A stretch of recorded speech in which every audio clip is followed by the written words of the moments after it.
பார்த்துருப்பீங்க, போன மாதம் ஆக்சிட் குடிச்சு மூக்கு வழியாக டீ போட்டு இங்கே வந்தேன். இந்த பொண்ணு நன்றாக கவனித்துக்கிறங்க, ஆசிட் குடிச்சிருச்சு, தற்கொலை செய்ய. குடல் ஃபுல்லாக வெந்து போச்சு, தோல் மேலே வெந்துட்டா எப்படி இருக்கும் அது மாதிரி குடல் ஃபுல்லாக வெந்து போச்சுன்னு சொல்லிட்டாங்க. டாக்டர் பிழைக்க மாட்டேன்னு சொல்லிட்டாங்க. டாக்டர்ஸ் பிழைக்க மாட்டா கொண்டு போக சொல்லிட்டாங்க.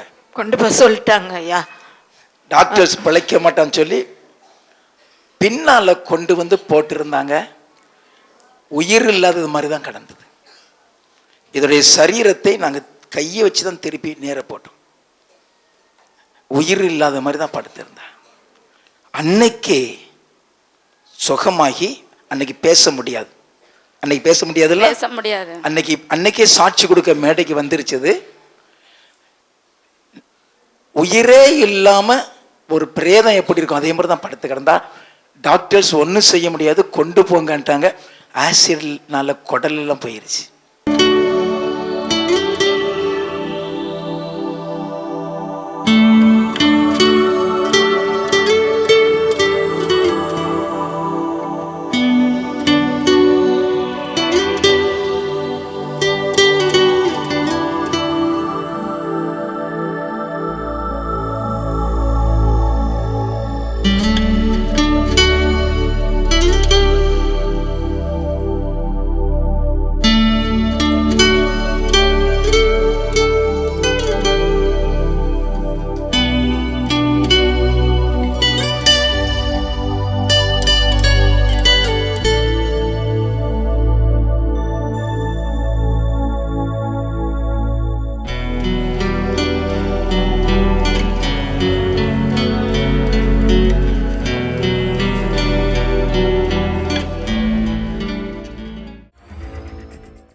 இந்த பெண் ஆசிட் குடித்து விட்டாள். she tried to commit suicide, தற்கொலை செய்ய வேண்டும் என்று சொல்லி ஆசிட் குடிச்சு ஆஸ்பத்திரியில் கொண்டு போட்டு டாக்டர்ஸ் கைவிட்டு. யாருமா கூட்டு வந்தது? டாக்டரால் கை விட்டாங்க. டாக்டர் என்ன சொன்னாங்க? இறந்து போச்சு, உன் பொண்ணு உயிரோடு இல்லை, எங்களால் காப்பாற்ற முடியாது, ம் வயிறெல்லாம் வெந்து போச்சு ம் அப்படின்னு சொன்னாங்க. நான் உடனே அம்மா கிட்ட வந்து கீழே நின்று ஃபோன் பண்ணி ஜெபம் பண்ணுங்கம்மா, என் புள்ள இது மாதிரி ஆகிப்போச்சுன்னு வீட்டுக்கு டாக்டருங்க. ஃபோன் பண்ணீங்களா? இங்கே வீட்டுக்கு அம்மாவுக்கு ஃபோன் பண்ணேன். ம் உடனே அம்மா ஃபோன் பண்ணாங்க.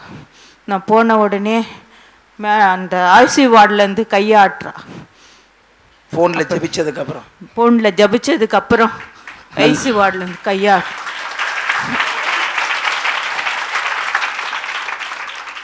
டாக்டர்ஸ் செத்து போயிட்டான்னு சொல்லிட்டாங்க. சொல்லிட்டேன். நல்லா ஆசிட் குடிச்சு ஆஸ்பத்திரியில் போட்டிருக்கிறாங்க. டாக்டர்ஸ் செத்து போயிட்டா இனி ஒன்றும் செய்ய முடியாதுன்ட்டாங்க. எங்களுடைய ஜெப மையத்துக்கு ஃபோன் பண்ணியிருக்கிறாங்க, வீட்டில் ஜெபித்து இருக்கிறார்கள். ஜெபம் பண்ணிட்டு வரும்பொழுது பார்த்தா கையை அசைச்சிருக்கிறான். பின்னால் கொண்டு வந்து ஒரு பிரேதத்தை போல தான் படுத்திருந்தான், அப்படி தானே? ஆமாம் ஐயா. பின்னால கொண்டு வந்து படுக்க போட்டிருந்தாங்க. இயேசு நடக்க வச்சிருக்கிறார் இன்னைக்கு.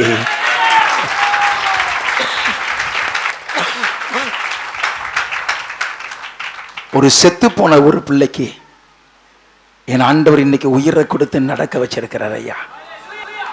அல்லேலூயா. அடுத்த வாரம் அவ உன்னால இப்ப பேச முடியல, இப்ப பேச முடியாது. அடுத்த வாரம் பேசி சாட்சி கொடுப்பா.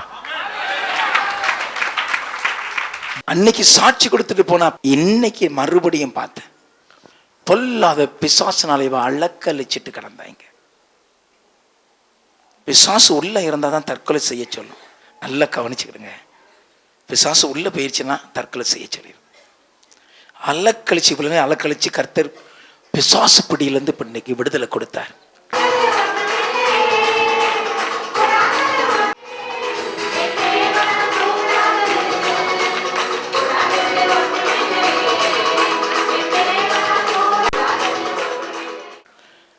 இப்பொழுது அந்த மூக்குல டியூபும் கிடையாது. சாப்பிட்றியாமா நீ? இப்போ வாய் வழியாக சாப்பிட்றேன். அந்த ஹாஸ்பிட்டலில் 6 மாசமா ட்ரீட்மெண்ட் எடுத்திருக்காங்க ஆசிட் குடிச்சவங்க. ஆனால் நான் 1.5 மாசத்துலேயே எந்த ஒரு இதுவும் இல்லைன்னு சொல்லி அனுப்பிச்சிட்டாங்க வீட்டுக்கு. கர்த்தருக்கு மகிமை உண்டாகட்டும். ஒரு மரித்து போன நிலைமையில இருந்த பிள்ளைய என் ஆண்டவர் இன்னைக்கு இப்படி கொண்டு வந்து வைத்திருக்கிறார் ஐயா. இயேசு கிறிஸ்துவுக்கு மகிமை உண்டாகட்டும். இயேசு செய்த அற்புதம்.